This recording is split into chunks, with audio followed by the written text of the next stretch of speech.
আসসালামু আলাইকুম রহমতুল্লাহি অবরকাতুহ। সম্মানিত দর্শক, বিএনপির ভারপ্রাপ্ত চেয়ারম্যান জনাব তারেক রহমান তিনি তার সুদীর্ঘকালের প্রবাস জীবন স্বেচ্ছা নির্বাসন অথবা বাধ্যতামূলক নির্বাসন সব অতিক্রম করে আগামী ২৫শে ডিসেম্বর ২০২৫ সাল বাংলাদেশে প্রত্যাবর্তন করবেন। বিএনপি তাদের যে সর্বোচ্চ নেতা তার এই আগমনকে ল্যান্ডমার্ক এবং গ্র্যান্ড রিসিপশনে পরিণত করার জন্য সর্বোচ্চ চেষ্টা এবং তদবির চালিয়ে যাচ্ছেন। তারা প্রচার চালাচ্ছেন খুব অল্প, কিন্তু তাদের যে সাংগঠনিক ক্ষমতা সেই সাংগঠনিক ক্ষমতার সর্বোচ্চ পরাকাষ্ঠা তারা ২৫ তারিখে দেখানোর চেষ্টা করবেন। বিএনপি আশা করছে যে এই শহরে, এই ঢাকাতে এত মানুষের সমাবেশ হবে যা দেখে মানুষ স্তম্ভিত হয়ে যাবে। এই শহরের বহু মানুষ, এই শহরে ২.৫ কোটি মানুষ বসবাস করে। এই ২.৫ কোটি মানুষের মধ্যে শক্তিমান, সামর্থ্যবান অন্তত অর্ধেক মানুষ, 50% মানুষ সেদিন রাজপথে নেমে আসবে। মানে ১.৫ কোটি মানুষের মধ্যে আমরা তো এই যে ২.৫ কোটি মানুষ ধরি, তো নারী, পুরুষ, আবার বৃদ্ধ, বনিতা। তো এর মধ্যে ধরুন যদি 50% ধরেন তাহলে ১.৫ কোটি। তো ১.৫ কোটি, আর এই ১.৫ কোটির মধ্যে যদি সামর্থ্যবান যারা ধরেন, যাদের বয়স ২০ বছর থেকে ৪০ বছর, এদের সংখ্যা ৪০%। তাহলে রাজপথে নেমে আসবে ৫০ লাখ লোক। এটা কিন্তু চারটিখানি কথা নয়। ৫০ লাখ লোক এই শহরে যদি একসঙ্গে রাজপথে নামে, এই রাজপথ ধারণ করতে পারবে না। কোনো রাজপথে তিল ধারণের জায়গা থাকবে না। এর বাইরে ঢাকার বাইরে থেকে আরও ১ কোটি লোক এই শহরে প্রবেশ করবে ২৫ তারিখে উপলক্ষ করে। তাহলে কি হলো? ঢাকা শহরে জনগণ হয়ে পড়বে ৩.৫ কোটি, আর রাজপথে নেতার দর্শনে নেমে আসবে ১.৫ কোটি মানুষ। শহরের ৫০ লাখ, আর নেতাকর্মী সারা বাংলাদেশ থেকে, টেকনাফ থেকে তেঁতুলিয়া পর্যন্ত ১ কোটি লোক আসবে। তো ১ কোটি লোক কিন্তু খুব বেশি না। ৬৪টি জেলা যদি ধরেন, ঢাকা শহর বাদ দেন, তাহলে আপনি ৬০টি জেলা ধরেন। তো ৬০টি জেলা থেকে যদি লোকজন আসে, এক এক জেলা থেকে ১.৫ কোটি লোক আসে গড়ে, তাহলে তো আপনার ৯০ লাখ লোক চলে আসে এরকম আশেপাশে।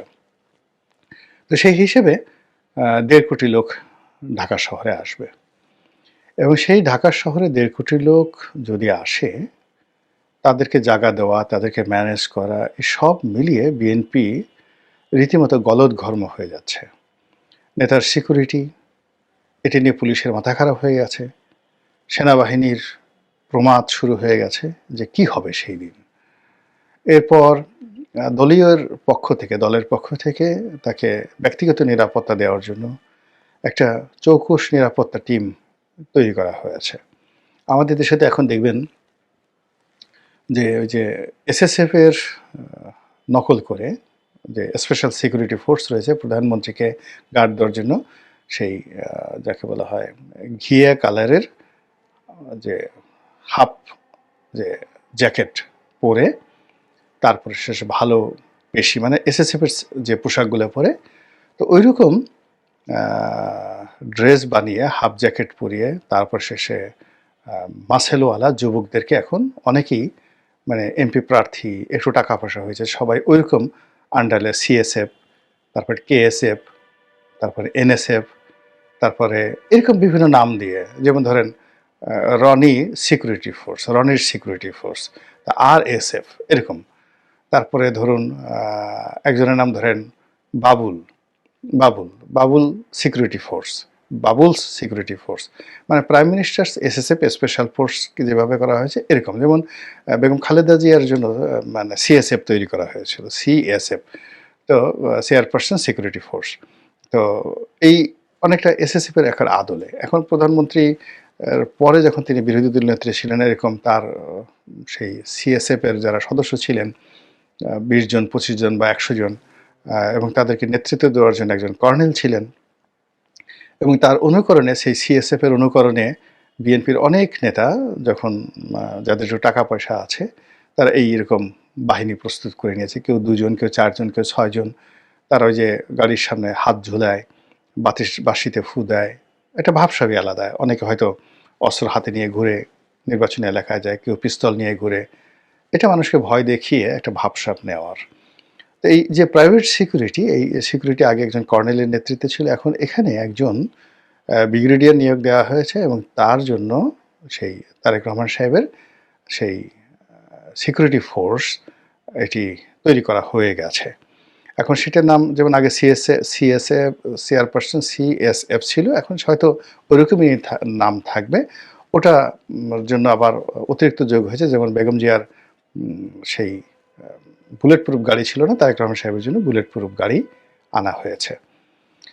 তো এই যখন অবস্থা, সেই বুলেট প্রুফ গাড়িতে করে তিনি সিলেটে এসে নামবেন, সেই যাকে বলা হয় লন্ডন থেকে।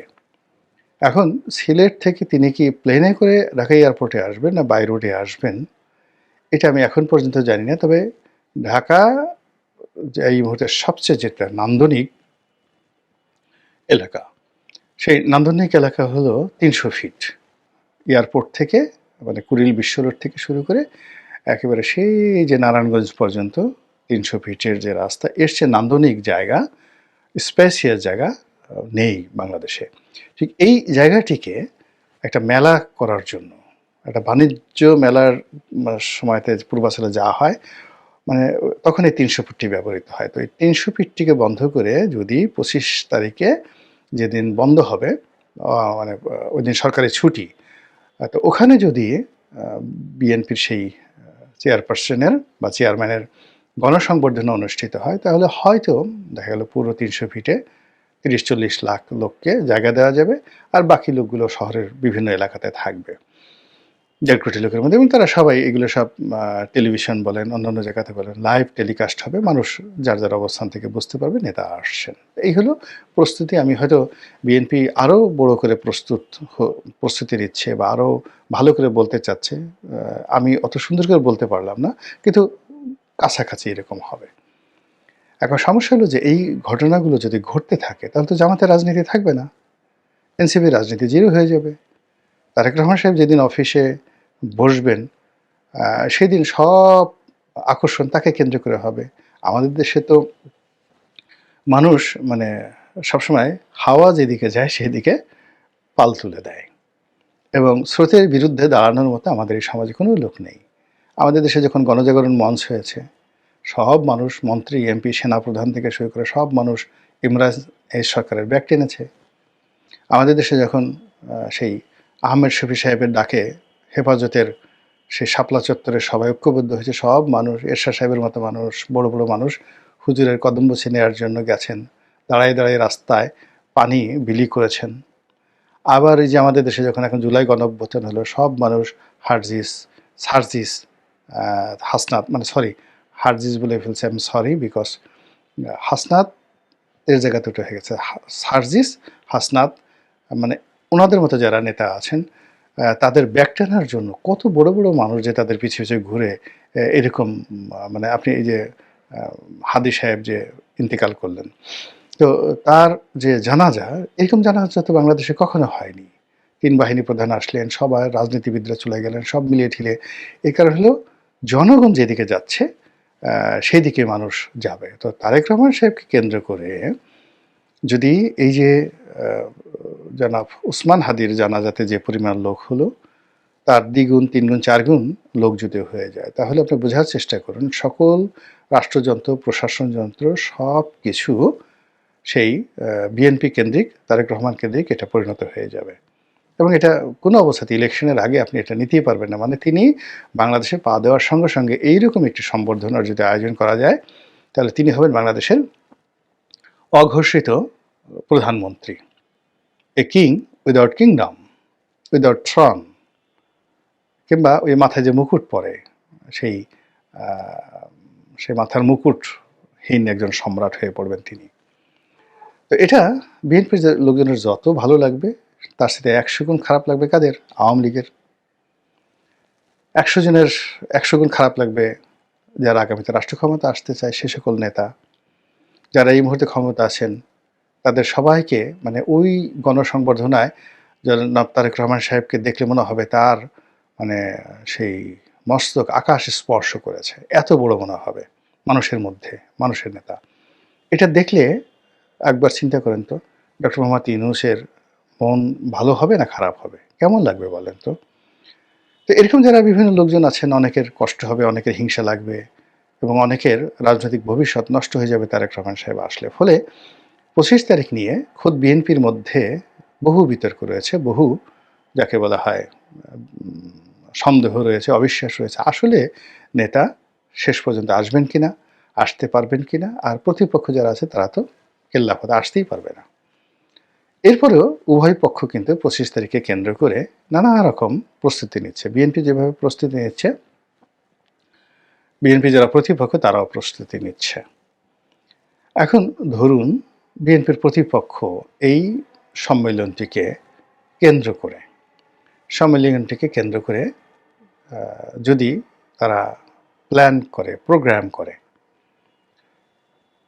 এবং সেটা তারা করবে না কেন, এবং ওই একই দিবসে যদি তারা কাছাকাছি গুলশান, বনানী, হাতিরঝিল এই সমস্ত এলাকায় যদি তারা প্রোগ্রাম দিতে থাকে এবং সেই প্রোগ্রামগুলো খুব অদ্ভুত, যেমন দেখা গেল এই যে ভারতীয় দূতাবাস ঘেরাও হবে ২৫ তারিখে, তাহলে এই যে উসমান হাদির যে স্পিরিটটা এই মুহূর্তে আছে, জানাজার মাধ্যমে এটা হয়েছে, এটাকে টার্গেট করে যদি ২৫ তারিখে ভারতীয় দূতাবাস ঘেরাও করা হবে, যেটা সেই অনুসন্ধানী সাংবাদিক জুলকার নাইন থেকে শুরু করে আরও অনেকে বলার চেষ্টা করছেন আগের থেকে, এটা ওপেন সিক্রেট, তাহলে এই ক্ষেত্রে যদি অন্তত ১০ লাখ লোকও একদিকে জড়ো হয় তাহলে ১.৫ কোটি লোক জড়ো হতে পারবেন না।